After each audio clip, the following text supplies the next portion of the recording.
नमस्कार, मी Laxmikant Ruikar. News and व्ह्यूजमध्ये आपल्या सर्वांचं स्वागत. मागच्या आठवड्यात म्हणजे साधारणपणे 6 दिवसापूर्वी सोमवारी बीड जळत होतं. अक्षरशः बीडमध्ये काही ठराविक लोक नंगा नाच करत होते. त्यांच्या हातात नंग्या तलवारी होत्या, त्यांच्या हातात तांबी होती, त्यांच्या हातात गज होते, त्यांच्या हातात पेट्रोल बॉम्ब होते, त्यांच्या हातात सल्फर होतं, त्यांच्या हातात फॉस्फरस होतं, त्यांच्या हातामध्ये टायर होते आणि त्यांच्या डोक्यामध्ये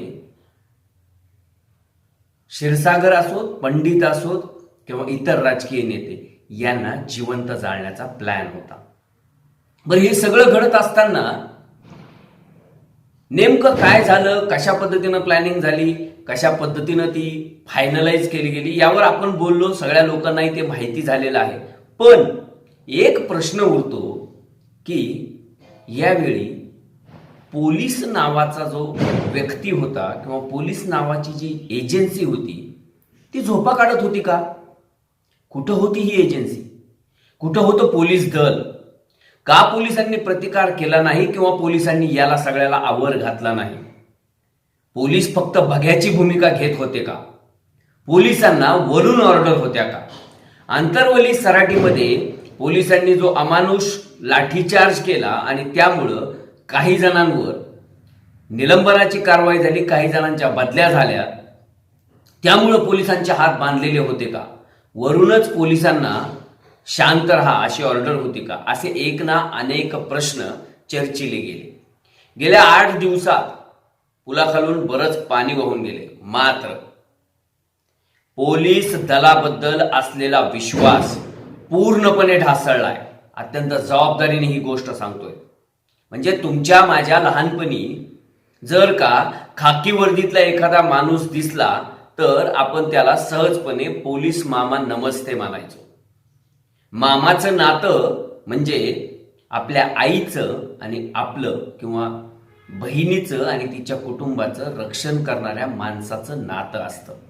पण अलीकडच्या काळात ही खाकी कुणाची तरी बटीक बनल्यासारखं वागते आहे. या खाकीला स्वतःचं मत, स्वतःचे निर्णय घेण्याची क्षमता राहिलेली नाही. पुढाऱ्यांच्या दारात उभा राहून सॅल्यूट करण्याच्या पलीकडं या खाकीला दुसरा धंदाच नाही. म्हणजे ही खाकी एकतर पुढाऱ्यांच्या दारात उभा राहून सॅल्यूट करते, नाही तर 2 नंबरवाल्याच्या दारात उभा राहून कलेक्शन करते. एवढी वाईट अवस्था या डिपार्टमेंटची झालेली आहे. माफ करा, पण अगदी 100% डिपार्टमेंट मधले लोक हे या पद्धतीनं काम करत असतील असं आमचं मत नाही. पण जेवढे काही करतात ना त्यांच्यामुळं अख्खं पोलीस दल बदनाम झालंय. कुठं होते त्या दिवशी नंदकुमार ठाकूर नावाचे बीडचे एसपी?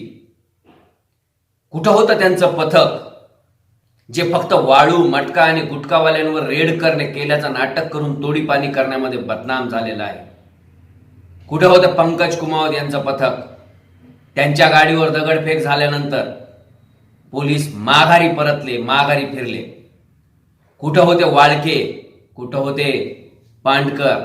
आम्ही यांची नावं एवढ्यासाठी घेतोय की यांच्या जीवावर आमच्या बीड जिल्ह्यातील 25-30 लाख लोक रात्री शांतपणे सुखाने झोपतात. मान्य आहे आम्हाला की पोलिसांना एक खूप ताण असतो, पोलिसांच्याही अनेक अडचणी आहेत, पोलिसांनाही प्रेशर असतं. पण तुमच्या समोर, पोलिसांसमोर जर का एखादा मॉब किंवा एखादी मोठी गर्दी जर का नंगा नाच करत असेल, जर का प्रचंड नाचधूस करत असेल, तर त्या खाकी वर्दीवाल्याचं काम आहे की त्याला आरेला कारेने उत्तर दिलं पाहिजे. त्याला एवढे अनभिषिक्त अधिकार आहेत की त्याने समोरच्याला गोळ्या घातल्या तरी देखील त्याच्यावर कारवाई होऊ शकत नाही. मग हे माहीत असताना सुद्धा बीडमध्ये ज्या पद्धतीनं पोलिसांनी बघ्याची भूमिका घेतली ना ती समस्त बीडकरांसाठी शर्मेनं मान खाली घालणारी होती. पोलिसांना त्या बाबतीत काही वाटलं का नाही माहीत नाही. पण मी स्वतः, माझे काही सहकारी पत्रकार, काही संपादक, आम्ही जेव्हा रस्त्याने फिरत होतो ना तर हा हल्लेखोरांचा जमाव यांच्या बापाची जहागिरी असल्याप्रमाणे वाटेल त्या दुकानावर, वाटेल त्या हॉटेलवर, वाटेल त्या हॉस्पिटलवर, वाटेल त्या शासकीय कार्यालयावर तुफान दगडफेक करत होते आणि पोलीस मात्र त्यांना संरक्षण दिल्यासारखं त्यांच्या आजूबाजूनं फिरत होते. का? पोलिसांकडे लाठ्या नव्हत्या? असंही आमचे काही पोलीस बांधव म्हणले की पोलिसांनी विरोध केला असता किंवा पोलिसांनी जर का पोलिसिंग करण्याचा प्रयत्न केला असता तर त्यांनाही जीवानीशी मुकावं लागलं असतं. एक पोलीसवाला हा 100 जणाला भारी आहे, कारण त्याला जी ताकद आहे, त्याची जी वर्दी बघितली जाते ना, त्या वर्दीकडे बघितल्यानंतर चांगल्या चांगल्यांची हातभर फाटते. मी हा शब्द जाणीवपूर्वक वापरतोय, कारण पोलीस हा गुंडांचा कर्दनकाळ आहे, सदरक्षण आहे, खलनिग्रहण आहे, हे त्याचं ब्रीद आहे. पण त्या ब्रीद वाक्याचा विसर बीडच्या पोलिसांना, अधिकाऱ्यांना पडला आहे. नंदकुमार ठाकूर हे एसपी म्हणून फेल ठरलेले आहेत. संतोष वाळके डीवायएसपी म्हणून फेल ठरलेले. सचिन पांडकर नावाचा अधिकारी फेल ठरलेला आहे. आणि मी या अधिकाऱ्यांची नावं एवढ्यासाठी घेतोय की यांच्यामुळं, यांच्यासाठी, यांच्या जीवावरच, कारण की ज्या खुर्च्यावर बसतात ना, त्या खुर्च्यांवर बसल्यानंतर त्यांना जे अधिकार दिलेले, त्या अधिकारांचा यांनी वापरच केला नाही. मान्य आहे मला की माजलगावला प्रकाश सोळुंके यांच्या घरावर जो काही प्रकार झाला त्यानंतर स्वतः एसपी तिकडे चौकशीसाठी, पाहणीसाठी गेले असते.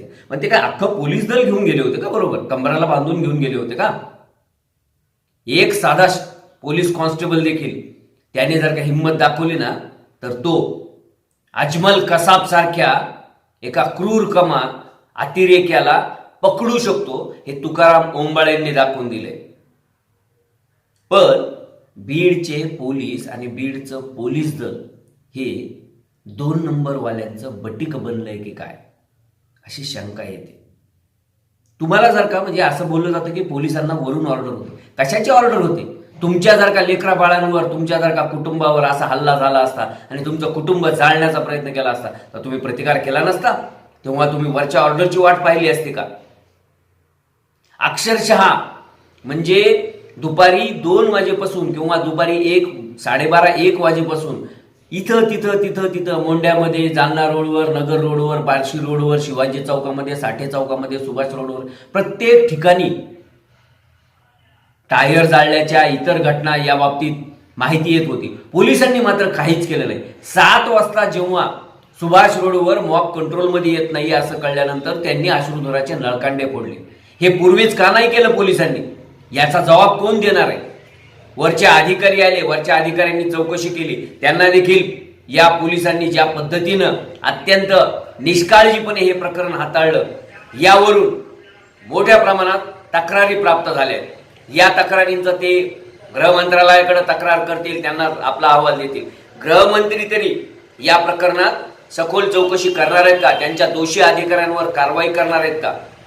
एरवी महाराष्ट्राच्या कानाकोपऱ्यामध्ये चांद्यापासून बांद्यापर्यंत खुट्ट जरी वाजलं तरी देखील गृह मंत्रालय त्याची गंभीर दखल घेतं आणि बीड मात्र अक्षरशः जळत होतं. राजकीय पुढारी असोत, सर्वसामान्य माणूस असो, हॉटेल व्यावसायिक असो की व्यापारी असो, प्रत्येक जण दहशतीखाली होता. दिवसभर नव्हे 2 दिवस दहशतीखाली बीड होतं. गृहमंत्री करत काय होते, त्यांचे पोलीस काय करत होते, याचं उत्तर गृहमंत्री फडणवीसांना देखील द्यावं लागेल. कुठं तुमचा इंटेलिजन्स होता? कुठे होते तुमचे इंटेलिजन्सचे जे काही लोक आहेत, त्यांची जी काही इन्फॉर्मेशन होती ती का नाही तुम्हाला मिळू शकली की अशा पद्धतीनं गुंड आणि हल्लेखोर हे हल्ला करू शकतात? म्हणून हे फेल्युअर आहे. आणि यासाठी जबाबदार जे अधिकारी आहेत ना, त्यांना केवळ आणि केवळ बदल्या करून किंवा त्यांचं निलंबन करून भागणार नाही. या अधिकाऱ्यांना कायमस्वरूपी यामध्ये दोषी धरून त्यांना नोकरीतून बडतर्फ केल्याशिवाय पुन्हा परत पोलीस दल किंवा पोलीस दलातील अधिकारी अशा पद्धतीनं हात राखून काम करणार नाही. हा व्हिडिओ ऐकल्यानंतर अनेक पोलीस मित्र देखील आम्हाला म्हणतील की जरा जास्तच बोलला. ही बीडकरांची भावना आहे की पोलिसांनी काहीच केलं नाही. पोलिसांनी जर का काठी उगारली असती, पोलिसांनी जर का दादागिरीची भाषा केली असती, पोलिसांनी जर का मॉब कंट्रोल करण्याची भाषा केली असती ना, तर निश्चितपणे बीड जळालं नसतं. आंदोलन आहे, दगडफेकीच्या घटना होत असतात, सार्वजनिक मालमत्तेचं नुकसान होतं, 4-2 बस फुटतात, मान्य आहे. अरे पण तुम्ही जर का लोकांची घरं जाळणार असाल, राजकीय पुढारी हा सर्वसामान्य माणसातूनच आलेला आहे, तो काही वरतून आकाशातून टपकलेला नाहीये. त्याच्या लेकरा बाळांना जर का घरात असताना त्यांच्या घरातील महिला ज्या गरोदर आहेत त्यांना तुम्ही जिवंत जाळण्यासाठी जर का विचार करणार असाल, तर अशा लोकांना तिथल्या तिथं गोळ्या घालण्याची सुद्धा परवानगीची गरज पोलिसांना नाहीये. पोलिसांनी जागेवर जर का त्यांना गोळ्या जरी घातल्या असताना तरी त्यांची इन्क्वायरी झाली नसती. मग पोलिसांचे हात बांधले का गेले होते? पोलीस एवढे शांत का होते? हा प्रश्न अद्यापही सुटलेला नाही. या प्रश्नाचं कोड अद्यापही उलगडलेलं नाही. ज्या पद्धतीनं पोलिसांनी सोमवारी परिस्थिती हाताळली कशाची हो? ते हतबल दिसत होते, शांत होते. जे चाललंय ते उघड्या डोळ्यांनी पाहायचं, त्याच्या पलीकडे आपल्याला काहीही करायचं नाही, अशी भूमिका त्यांची होती. आणि त्यामुळं shame to you Beed police, shame to you mister Nandkumar Thakur असं म्हणावं वाटतंय. अनेक वेळा पोलिसांनी खूप चांगलं काम केलं असेल, पण या प्रकरणात मात्र एकीकडं बीड जळत असताना बीडच्या पोलिसांनी जो कामचुकारपणा केला, जो शांततेला धरण्याचा प्रकार केला, अगदी हाताची घडी आणि तोंडावर बोट या पद्धतीने बीडचे पोलीस वागले ना, त्याचा पत्रकार म्हणूनच नाही तर बीडचा एक नागरिक म्हणून सुद्धा मला निषेध करावा वाटतो. आणि या पोलिसांची बाजू घेऊन जे देवेंद्र फडणवीस नेहमी पोलिसांना बळ देण्याचा प्रयत्न करतात ना, त्या देवेंद्र फडणवीसांना देखील एक सांगणं आहे की तुमचं राजकारण तुमच्या जवळ ठेवा, पण पोलीस दलात या पद्धतीनं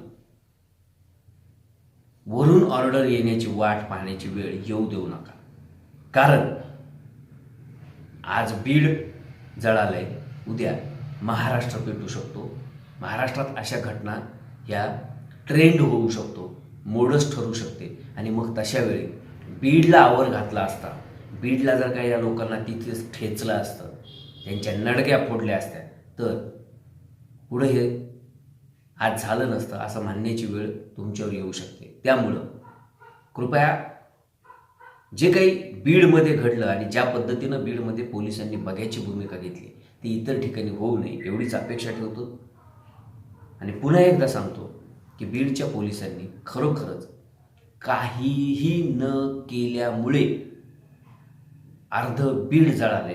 त्यामुळं या हल्लेखोरांसोबतच दोषी जर का कोण असतील तर ते बीडचे पोलीस आहेत. धन्यवाद.